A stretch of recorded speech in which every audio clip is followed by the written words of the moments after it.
Sculpting is another way to take your mesh and transform it into something really cool. This pumpkin here started out as just a regular old sphere. And in this section, I'm going to show you a very rough way to create something like this, just to get you started. Keep in mind, it took me a little while to do this. So I'm going to show you the tools and some methodologies you want to keep in mind for sculpting. So I'm going to go up into the upper right here where it says layout, and I'm going to go to sculpting. And this brings up our sculpting tools and all the things that we can change with our sculpts. For example, the way the tools work. So what I'm going to do is I'm going to go ahead and just temporarily delete this guy, just so we can see what we're dealing with. So I'm going to go ahead and just leave his tooth there, or actually I'll just get rid of his tooth. Why not? And I'm also going to take this sphere and turn it into a mesh, just so we can talk about some of the things you'll need when you want to sculpt. Now, the first thing that you have to keep in mind is subdivide. Now, as we can see, this is already subdivided, but when you're creating a lot of detail, wrinkles, bumps, eventually you're going to wind up with, well, not just a few dozen polygons, but millions, literally.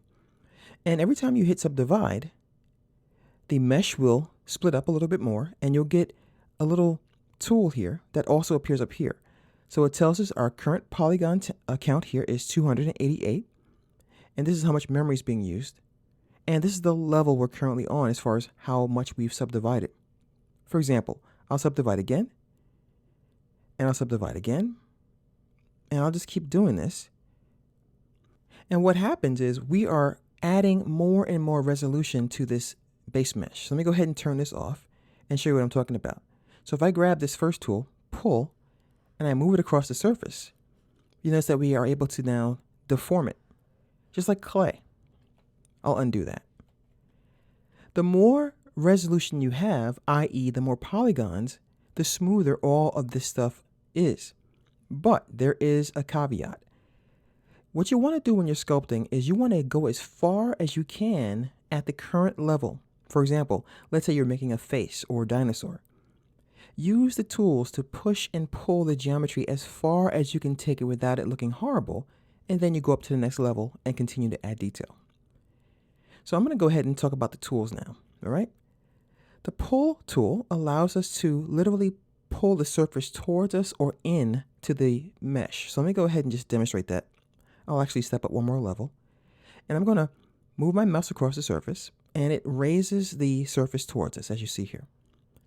If I hold down the control key, it will push the surface in. Now there's a tool here called smooth, and it has a little picture of an iron, but you don't have to click this button ever. Your shift key will do that for you, no matter what tool you have selected. So I'm going to go ahead and hit the shift key, and I'll just smooth this geometry down. And it gets nice and smooth, which is of course something you'll be doing quite a bit. So you'll put some stuff on here, you'll smooth it down, and try to blend it into the surrounding surfaces if need be. The grab tool works in a slightly different way. It's like pulling someone's ear. So we can grab the geometry and pull it away from the surface, like so. You want to create a cool weapon, you can go ahead and pull out some spikes like that, or create a fin on a shark. Once again, we'll go ahead and skip over smooth. Now what wax will do is quite like pull, except for it gives us the ability to build up the clay, as it were. So as I go over the mesh, I'm laying down more wax, like so. And then I can go ahead and smooth it in if I want to. Now wax is great when you want to create musculature. So you can have like the different, strands of muscle. And then you can go ahead and go across and then smooth it down if you need to. I use this tool quite a bit. Now the knife tool requires a little bit more geometry to get a really nice result. Let's go ahead and give it a shot. See how jaggedy that is? Well, if you look here, we only have 282,000 polygons, so it's not going to give us exactly the resolution we need. However, we could try to smooth it out a little bit by holding down Shift, and still really not going to work for us. So I'm going to actually go to a few more levels, and we'll try the knife tool again. We'll give it some time to cache these polygons into memory. And when I try now, look at the difference. Extreme. Now you might be wondering why these stayed like this. Well, whenever you create a new stroke, you're going to get the resolution and the look that is appropriate for the level you're on. So since we created these 2 levels down, it's going to stay pretty ugly for the most part. Now pinch is really good to use with the knife tool. It allows us to take the 2 sides here. Let me go ahead and just reduce the size of my brush a little bit. And I'll talk about these tools in the next lesson. I can go ahead and move my mouse back and forth and kind of close the gap. This is really good for wrinkles, really good for creating fine detail.